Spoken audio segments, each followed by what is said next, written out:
Welcome to the Midnight Mind. If you're new to the channel, please consider subscribing, and while you're at it, hit that like button for me. I really would appreciate it.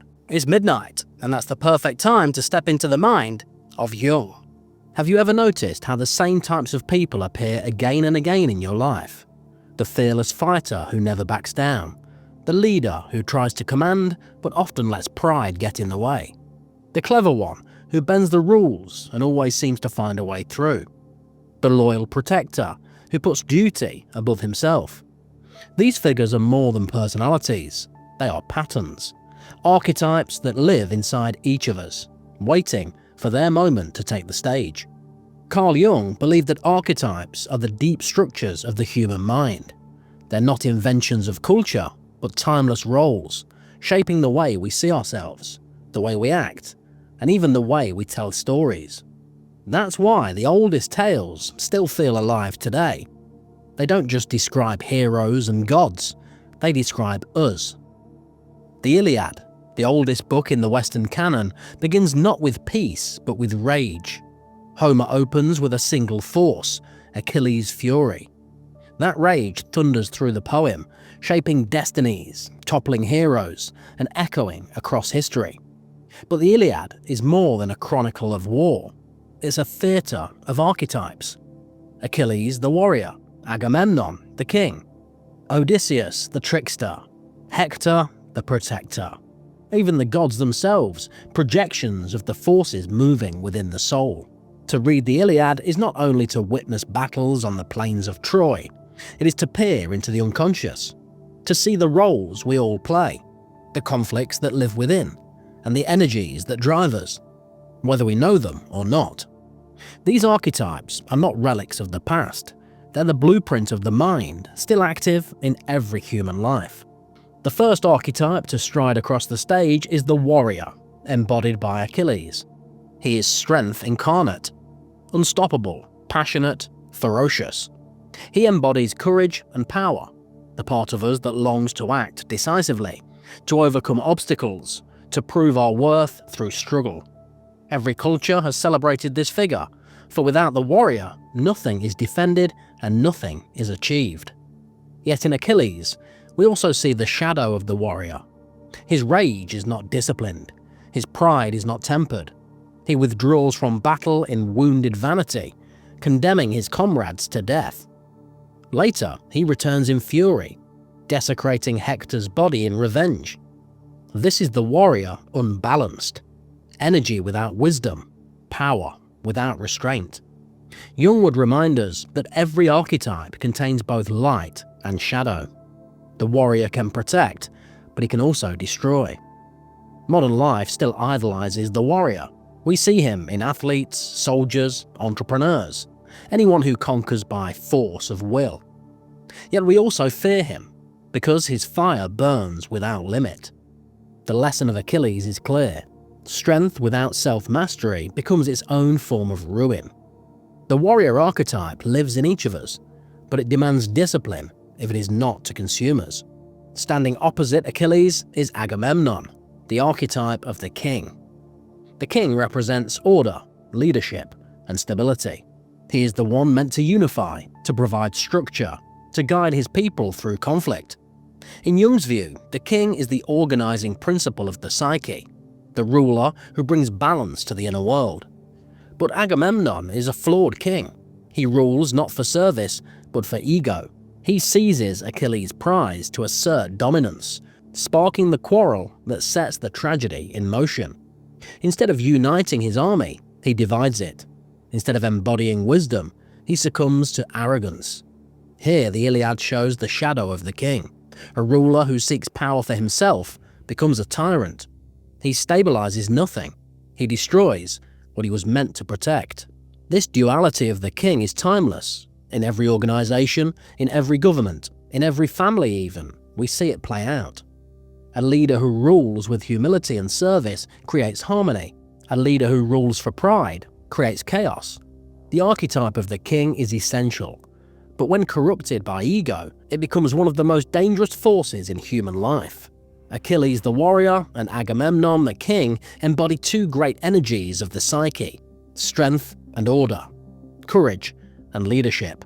Yet when either falls into shadow, they bring suffering. The Iliad doesn't simply tell their story. It warns us of the dangers within ourselves, the warrior's rage, the king's pride. These are not ancient problems, they are human problems, as alive today as they were on the shores of Troy.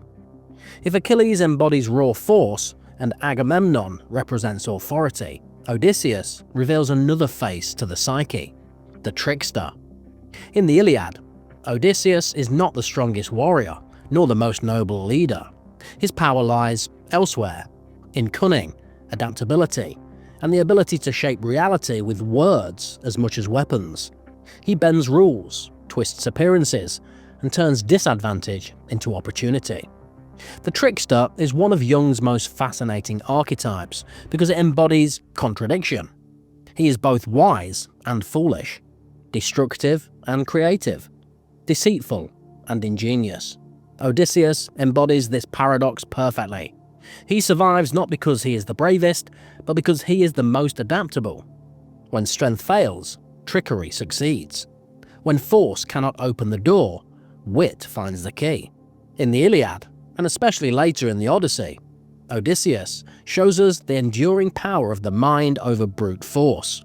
Yet the trickster carries a shadow as well. His brilliance in deception can easily become manipulation. His adaptability can become dishonesty. The trickster survives, but not always with honor. Odysseus reminds us that cunning is a double-edged sword. It can preserve life, but it can also corrode trust. In our own lives, the trickster appears whenever we use wit to escape responsibility, whenever we bend truth for short-term gain, whenever survival becomes more important than integrity. Still, without the trickster, life stagnates. Rules become rigid. Systems grow brittle. The trickster archetype breaks patterns and forces adaptation. Odysseus embodies the restless intelligence that refuses to accept limits. He represents the creative side of the unconscious, the ability to imagine, to improvise, to reframe problems in ways others cannot. He is the part of us that thrives in uncertainty, that finds light in the cracks of the system. If Odysseus represents cunning, Hector represents loyalty. Hector is the protector archetype, the warrior of duty, family, and honor. He fights not for pride like Achilles, nor for dominance like Agamemnon, nor for survival like Odysseus. Hector fights for Troy, for his people, for his wife and child. He is not flawless, but he is noble. In him, we see the archetype of the man who carries responsibility even when he knows he may lose. Hector's story is one of tragedy. He knows the odds are against him. He knows Troy is fated to fall, and yet he stands. He defends his city even when defeat is certain. Jung would point to Hector as the embodiment of the self's moral center, the part of us that holds to discipline, even when the outcome is grim. The protector archetype shows us that true nobility is not measured by victory, but by faithfulness to duty. The shadow of the protector is sacrifice without reflection. Hector's sense of duty binds him to a doomed cause. He becomes trapped by his role, unable to choose another path. Here, the Iliad teaches a hard truth. Even nobility can lead to destruction if it blinds us to reality. The protector's loyalty is inspiring, but it can also become a burden that destroys him. In Jungian terms, Hector shows us how an archetype, when lived unconsciously, can consume the individual. Still, Hector resonates deeply with us. Modern culture rarely glorifies sacrifice, but we instinctively respect those who protect, who serve, who hold fast when others abandon their posts. Parents, teachers, guardians, soldiers, all carry something of Hector. We know their path may not bring wealth or glory, but it carries meaning. The protector archetype reminds us that life is more than personal victory. It is also service, often unseen, often uncelebrated. Placed beside Odysseus, Hector shows us the balance of cunning and loyalty. Odysseus survives by bending the world to his will. Hector endures by holding steady against it. One adapts endlessly, the other remains true. Both archetypes are necessary. Without the trickster, society grows rigid and brittle. Without the protector, it collapses into selfishness. Together they form a pair of opposites that reveal the tension in every human life, the need to adapt and the need to remain faithful. In the Iliad, these figures play their roles on the battlefield, but Jung reminds us that they play their roles within us as well. The trickster whispers when we look for shortcuts, when we improvise, when we joke in the face of danger. The protector stands firm when we defend a loved one, when we hold to principle, when we shoulder responsibility even in hardship. Both live within, waiting for their moment. The power of myth is that it makes these inner forces visible. In the Iliad, the trickster and the protector are not abstractions. They are flesh and blood.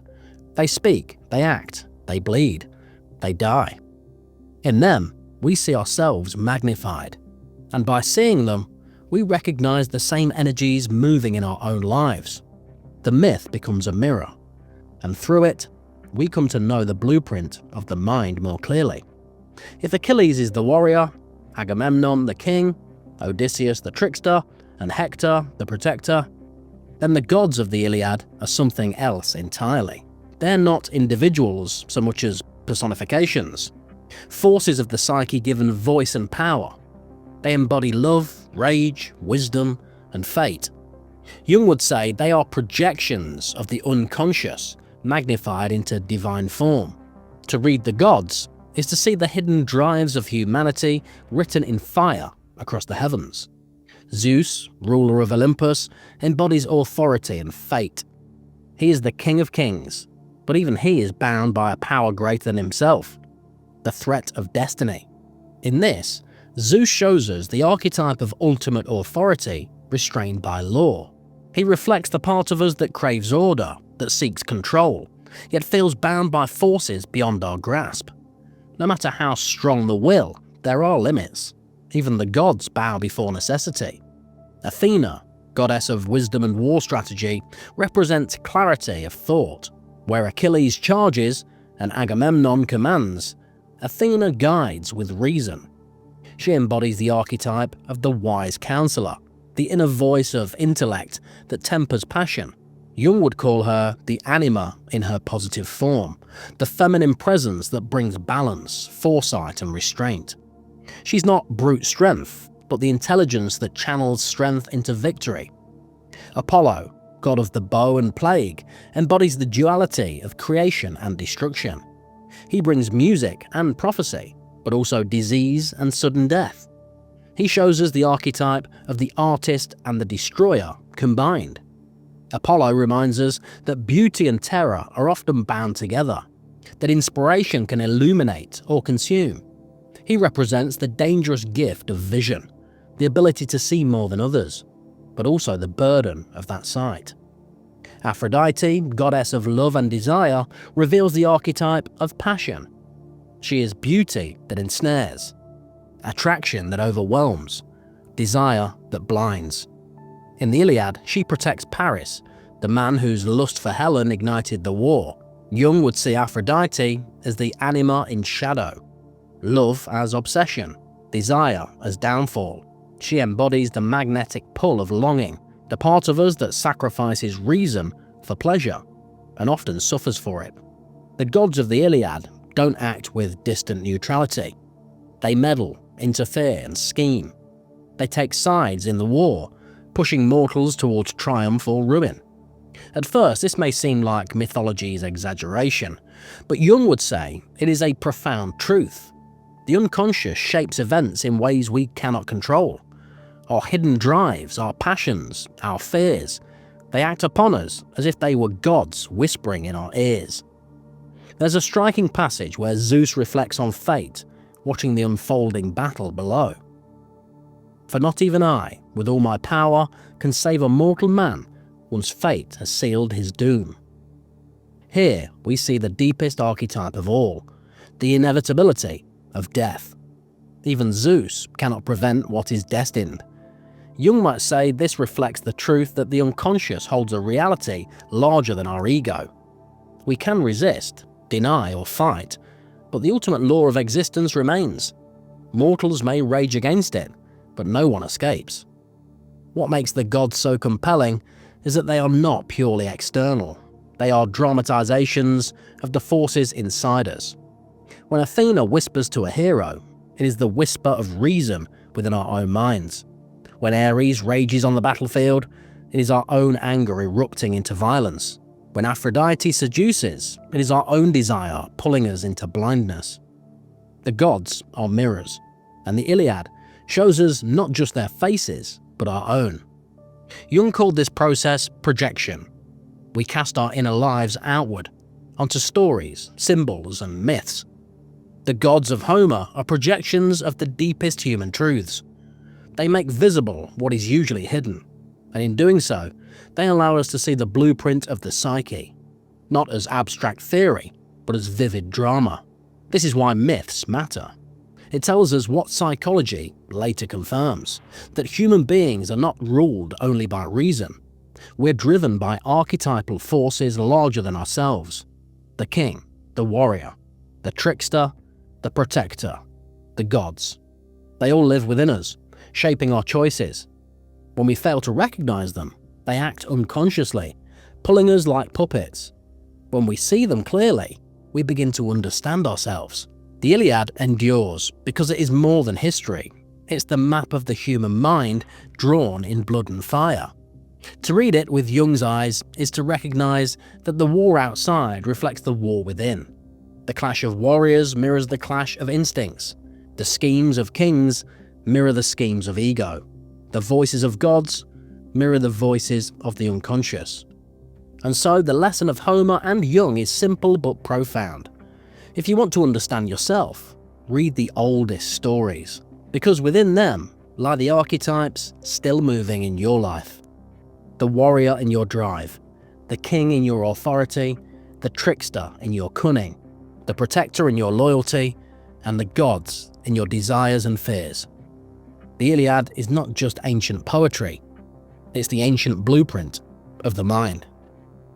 Thanks for joining me for this episode of The Midnight Mind. If you've enjoyed the video, please hit the like button for me, I really would appreciate it. And if you haven't already, please subscribe to the channel, and I'll see you guys next time.